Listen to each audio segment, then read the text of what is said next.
আসছে রেমাল, শুরু হয়ে গিয়েছে কাউন্টডাউন।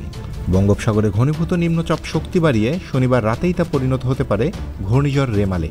তারপর রোববার রাতে ব্যাপক বিধ্বংসী ক্ষমতা নিয়ে আছড়ে পড়তে পারে পশ্চিমবঙ্গের সাগরদ্বীপ ও বাংলাদেশের খেপুপাড়ায়। রেমালের উৎস চেন্নাই উপকূলীয় অঞ্চল থেকে 720 কিলোমিটার দূরে ভারত মহাসাগর এবং বঙ্গোপসাগরের সংযোগস্থলে। আবহাওয়াবিদরা বলছেন, ভারত মহাসাগরের একটা বড় অংশের তাপমাত্রা বেশি থাকার ফলেই এই ঝড়ের জন্ম। ঘূর্ণিঝড় রেমালের প্রভাবে উপকূলীয় জেলা বাগেরহাটে সকাল থেকেই আকাশ মেঘাচ্ছন্ন রয়েছে।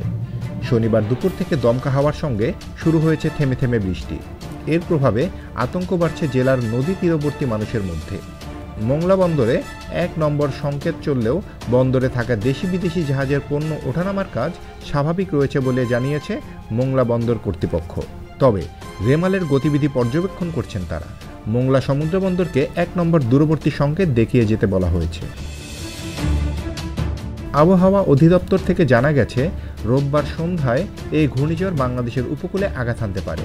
রেমাল প্রবল ঘূর্ণিঝড় হতে পারে বলে ধারণা করছে আবহাওয়া অধিদপ্তর। খুলনা থেকে পটুয়াখালীর খেপুপাড়ার মাঝামাঝি স্থানে এটি আঘাত হানতে পারে। অপেক্ষাকৃত বেশি এলাকা ধরে ঘূর্ণিঝড়টি বিস্তৃত থাকতে পারে। সমুদ্র উপকূলের সুন্দরবনে ঘূর্ণিঝড় আঘাত হানতে পারে বলে মনে করা হচ্ছে।